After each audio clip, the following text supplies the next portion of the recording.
Hind everyone, ये video पूरे भारत के उन सभी लड़कियों के लिए है जितने लोग 10 पास करने के बाद इंडियन आर्मी अग्निवीर में भर्ती होना चाहती हैं, लेकिन उन लोग को इंडियन आर्मी अग्निवीर के बारे में कुछ भी नहीं पता रहता है कि ये भर्ती किस महीने में आती है और इसमें उम्र कितना लगता है, लंबाई कितना लगता है, पढ़ाई कितना होना चाहिए और दौड़ किस तरह से कराया जाता है, दौड़ कितना होता है, उसमें टाइमिंग कितना मिलता है।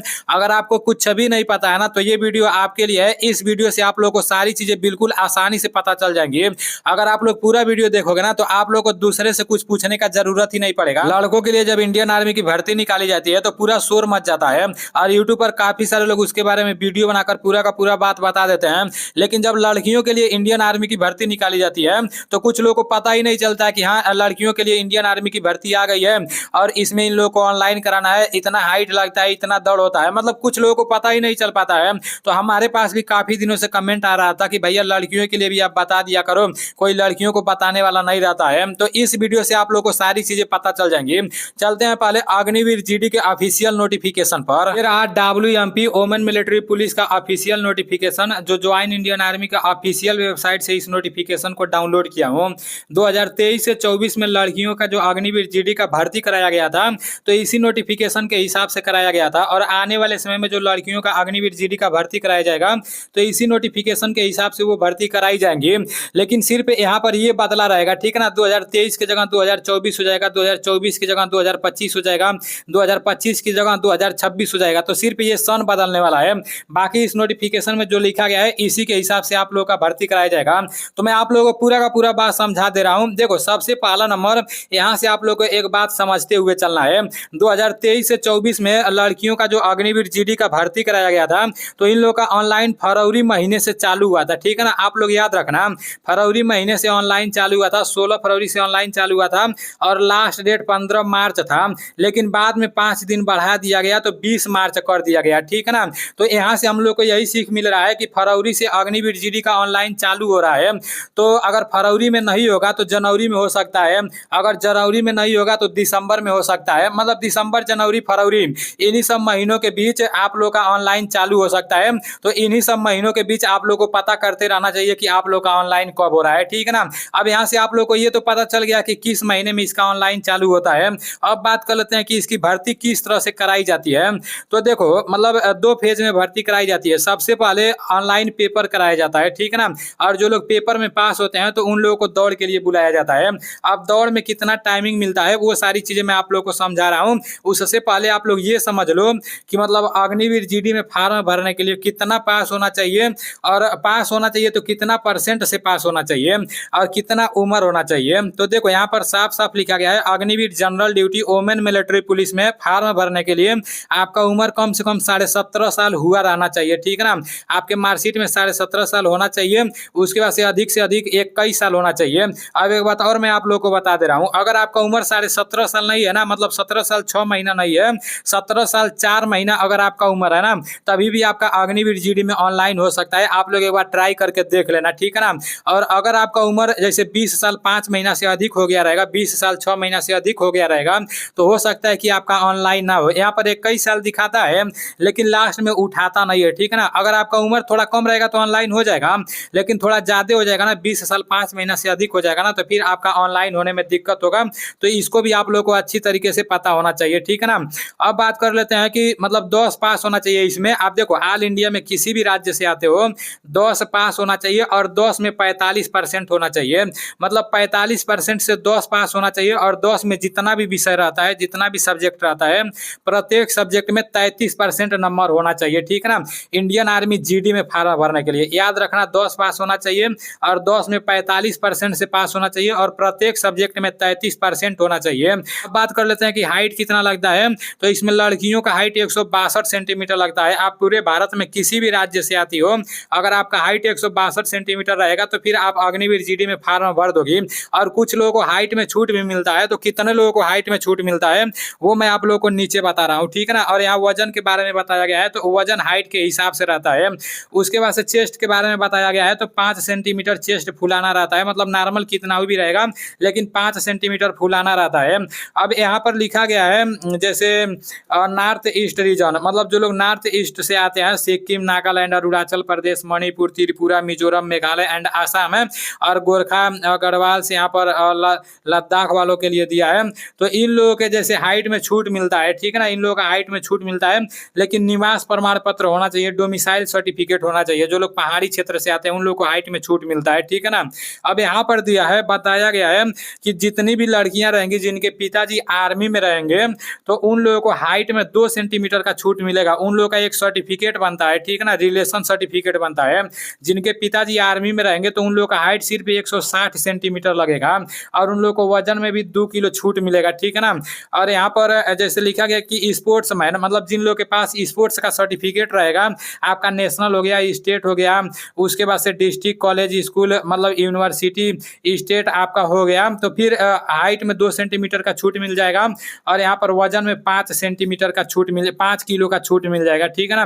तो ये भी आप लोगों को पता होना चाहिए। अब बात कर लेते हैं कि यहाँ पर जैसे किन किन लोगों को पेपर में छूट मिलेगा। यहाँ पर साफ साफ लिखा गया है जिनके पिताजी आर्मी में रहेंगे उनको पेपर में 20 नंबर का छूट मिलेगा।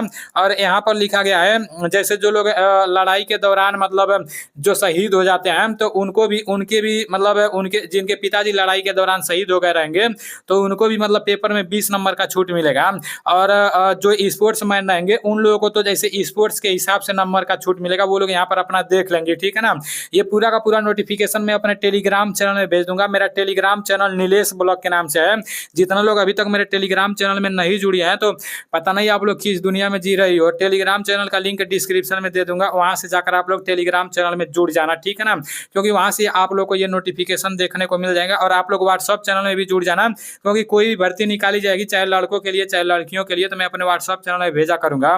व्हाट्सअप चैनल या एनडीसी के नाम से व्हाट्सअप चैनल का लिंक भी मैं डिस्क्रिप्शन में दे दूंगा, ठीक है ना। तो स्पोर्ट्स वाले अपना देख लेंगे कि कितना कितना छूट मिल रहा है। जिन लोगों के पास इंटरनेशनल लेवल का सर्टिफिकेट रहेगा स्पोर्ट का तो उन लोगों को 20 नंबर का पेपर में छूट मिलेगा। उसके बाद से जिन लोगों के पास स्टेट लेवल का रहेगा तो 15 नंबर का छूट मिलेगा। उसी के हिसाब से पूरा का पूरा दिया है, ठीक है ना, तो वो लोग अपना पूरा पूरा देख लेंगे। उसके बाद से जितनी भी लड़कियां एनसीसी की रहेंगी तो उन लोगों को भी पेपर में छूट मिलेगा। जो लोग एनसीसी ए जिन लोगों के पास सर्टिफिकेट रहेगा उन लोगों को पेपर में 5 नंबर का छूट मिलेगा। और जिन लोगों के पास बी का सर्टिफिकेट रहेगा उन लोगों को पेपर में 10 नंबर का छूट मिलेगा। और जिन लोगों के पास सी का सर्टिफिकेट रहेगा उन लोगों को पेपर में 20 नंबर का छूट मिलेगा। और जिन लोगों के पास सी का सर्टिफिकेट रहेगा मतलब सी का सर्टिफिकेट रहेगा और आरडीसी कैंप ऑपरेट की रहेंगी तो उन लोगों को पेपर में मतलब 25 नंबर का छूट मिलेगा, ठीक है ना। अब बात कर लेते हैं कि डॉक्यूमेंट कौन कौन सा तैयार होना चाहिए, क्योंकि डॉक्यूमेंट भी आप लोगों को पता होना चाहिए और दौड़ के बारे में भी आप लोगों को पता होना चाहिए। और यहाँ पर सैलरी के बारे में बताया गया है, ठीक है ना, तो इसको भी आप लोग समझ लो। अगर आप लोग अग्निवीर जीडी में भर्ती हो जाएंगी जो पहले साल का सैलरी होगा मतलब 30,000 आपका रहेगा, लेकिन 21,000 आपको मिलेगा और 9,000 रुपया कटेगा, ठीक है ना, वो एक ही बार मिलेगा रिटायर होने के बाद। और दूसरा साल में 33,000 सैलरी रहेगा जो 23,100 रुपया मिलेगा और 9,900 कटेगा। और तीसरा साल में 36,500 रुपया सैलरी रहेगा जो 25,500 आपके अकाउंट में आएगा और 10,950 रुपया कटेगा। और तीसरा साल आपका 40,000 सैलरी हो जाएगा जो 28,000 रुपया आपके अकाउंट में आएगा और 12,000 रुपया कटेगा, ठीक है ना। उसके बाद से रिटायर होने के बाद पूरा का पूरा पैसा आपका मिल जाएगा 10-12 लाख रुपया, मतलब रिटायर होने के बाद 4 साल बाद मिलेगा और 25% लोगों को परमानेंट किया जाएगा, ठीक है ना। पास कौन कौन सा डॉक्यूमेंट होना चाहिए ये भी आप लोग जान लो। सबसे पहला नंबर देखो, ये जो एडमिट कार्ड लिखा गया है ना, जब आप लोग का ऑनलाइन हो जाएगा उसके बाद से ये एडमिट कार्ड मिलता है, तो इसको लेकर आप लोग परेशान नहीं होना। अगर आपका ऑनलाइन हो जाएगा तो ये एडमिट कार्ड आपके मेल पर आ जाएगा, वो आसानी से मिल जाएगा, ठीक है ना। जैसे आप लोग जितने लोग भी भर्तियां देख रहे हैं सबसे पहला नंबर तो फोटो खिंचा कर रख लेना है। 20 फोटो यहाँ पर लिखा गया है, तो मतलब जब पेपर ऊपर निकल जाता है तब जाकर 20 फोटो लगता है, ठीक है ना, दौड़ और निकलने के बाद लगता है। दूसरा नंबर पर एजुकेशन सर्टिफिकेट, मतलब जो 10 का मार्कशीट है या 12 का मार्कशीट है वो आप लोग को तैयार रखना है। मतलब मार्कशीट में कुछ भी मिस्टेक नहीं होना चाहिए, जो डेट ऑफ बर्थ है जो नाम है वही डेट ऑफ बर्थ वही नाम आपके आधार कार्ड में भी होना चाहिए, ठीक है ना। देखो आपका हाई स्कूल का मार्कशीट आधार कार्ड सही होना चाहिए। उसके बाद से डोमिसाइल सर्टिफिकेट मतलब निवास प्रमाण पत्र आपका बना हुआ होना चाहिए। अगर आपके पास निवास प्रमाण पत्र नहीं है तो आप तहसील से जाकर बनवा लो या जहां भी ऑनलाइन होता है वहां पर बनवा लो, ठीक है ना। उसके बाद से कास्ट सर्टिफिकेट आपका बना हुआ होना चाहिए। कास्ट सर्टिफिकेट मतलब जात प्रमाण पत्र, निवास प्रमाण पत्र हो गया और कास्ट सर्टिफिकेट हो गया। और ये जो रिलीजन सर्टिफिकेट दिया ना तो इसको लेकर आप लोग परेशान नहीं होना, क्योंकि काफी सारे लोग इसके बारे में नहीं जानते होंगे। तो ये मतलब ये दर्शाता है कि आप हिंदू हो या मुस्लिम हो या सिख हो या क्रिश्चियन हो, तो मतलब ये दर्शाता है, ठीक है ना, आपका धर्म दर्शाता है। तो ये तहसीलदार या एसडीएम के द्वारा बनता है। तहसील पर जाओगे पूछोगे तो वहां पर वो लोग बता देंगे। अगर ये नहीं भी बना रहेगा तो परेशान होने का जरूरत नहीं है, ये उतना जरूरी नहीं होता है। उसके बाद से स्कूल कैरेक्टर सर्टिफिकेट आपके पास होना चाहिए। ये स्कूल कैरेक्टर सर्टिफिकेट आपके स्कूल से ही मिल जाएगा, ठीक है ना। स्कूल से आपका मिल जाएगा। जैसे जब 10 पास करके बाहर निकलते हैं ना तो मिल जाता है। अगर नहीं मिला होगा तो आप लोग जाकर अपने स्कूल पर बोल देना कि हमको हमारा चरित्र प्रमाण पत्र चाहिए, तो आपके प्रिंसिपल बनवा कर दे देंगे, ठीक है ना। उसके बाद से कैरेक्टर सर्टिफिकेट ये पुलिस द्वारा बनता है और सरपंच द्वारा भी बनता है, ठीक है ना। जैसे जो गांव के प्रधान होते हैं उनके द्वारा भी कैरेक्टर सर्टिफिकेट बनता है, तो वहां से जाकर आप लोग बनवा लेना। और जो पुलिस वाला बनता है जहाँ ऑनलाइन होता है, वहाँ आधार कार्ड लेकर और फोटो लेकर जब आप लोग जाओगी तो वहाँ वो लोग ऑनलाइन कर देंगे और आपका 1 हफ्ते में कैरेक्टर सर्टिफिकेट बन के आ जाएगा, ठीक है ना। तो पुलिस वाला भी कैरेक्टर सर्टिफिकेट बनवा लेना और प्रधान वाला तो तुरंत बन जाएगा। प्रधान वाला तो जब आप लोग भर्ती देखने जाओगी, जब इंडियन आर्मी का पेपर निकाल दोगी, दौड़ने जाओगी, तब तो प्रधान वाला बनवा कर ले जाना है। उसके बाद से ऑन मेरिट सर्टिफिकेट बनवाना है, तो ये ऑन मेरिट सर्टिफिकेट भी आप लोगों के गांव के जो प्रधान होंगे वो बना कर दे देंगे, बिल्कुल आसानी से बना कर देंगे, थोड़ा सा भी उसमें डाउट नहीं होना चाहिए, ठीक है ना। वो बस एक फोटो लेंगे, आधार कार्ड लेंगे, ऑन मेरिट सर्टिफिकेट बनवा कर दे देंगे।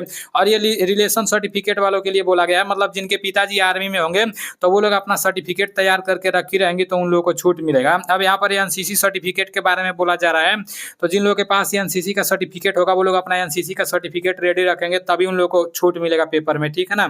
और जिन लोगों के पास स्पोर्ट्स का सर्टिफिकेट रहेगा वो लोग अपना स्पोर्ट्स का सर्टिफिकेट मतलब अच्छे से तैयार करके रखे रहेंगे। उसके बाद से आपका पैन कार्ड होना चाहिए और आधार कार्ड होना चाहिए। अगर नहीं है तो फिर आप लोग अपना पैन कार्ड और आधार कार्ड बनवा लो, ठीक है ना। फिजिकल में क्या क्या कराया जाएगा, जैसे दौड़ कैसे कराया जाएगा, तो लड़कियों का दौड़ 1600 मीटर का कराया जाएगा, 2 ग्रुप बनेगा, ठीक है ना। और फर्स्ट ग्रुप में आपका 1600 मीटर दौड़ाने का जो टाइमिंग रहेगा 7 मिनट 30 सेकंड का टाइम मिलेगा, ठीक है ना। उसके बाद से सेकंड ग्रुप का 8 मिनट टाइम मिलेगा। और यहाँ पर लिखा गया नीड टू क्वालिफाई, मतलब आपको सिर्फ दौड़ पास करना रहेगा, ऐसा नहीं है कि दौड़ में नंबर मिलेगा, सिर्फ दौड़ पास करना रहेगा, ठीक है ना। दौड़ पास करने के बाद 10 फीट लॉन्ग जंप होगा, उसके बाद से 3 फुट हाई जंप होगा, ये भी नीड टू क्वालिफाई, मतलब आपको क्वालिफाई करना रहेगा, पास करना रहेगा, ठीक है ना। तो यही आपका दौड़ में कराया जाएगा, फिजिकल में कराया जाएगा। उसके बाद से आपका मतलब पूरा का पूरा आगे जैसे मेडिकल वेडिकल होगा, यहाँ पर लिखा गया है। उसके बाद से आपका हाइट वेट पूरा का पूरा नापा जाएगा, ठीक है ना। बाकी इस नोटिफिकेशन में दूसरा कुछ इंपॉर्टेंट बात नहीं बताया गया है, तो उम्मीद करता हूँ मैं आप लोगों को जो कुछ भी बताया हूँ वो पूरा का पूरा बात बिल्कुल आसानी से समझ में आ गया होगा। और अब आप लोग आसानी से भर्ती देख लेंगे, किसी से कुछ पूछने का जरूरत नहीं रहेगा।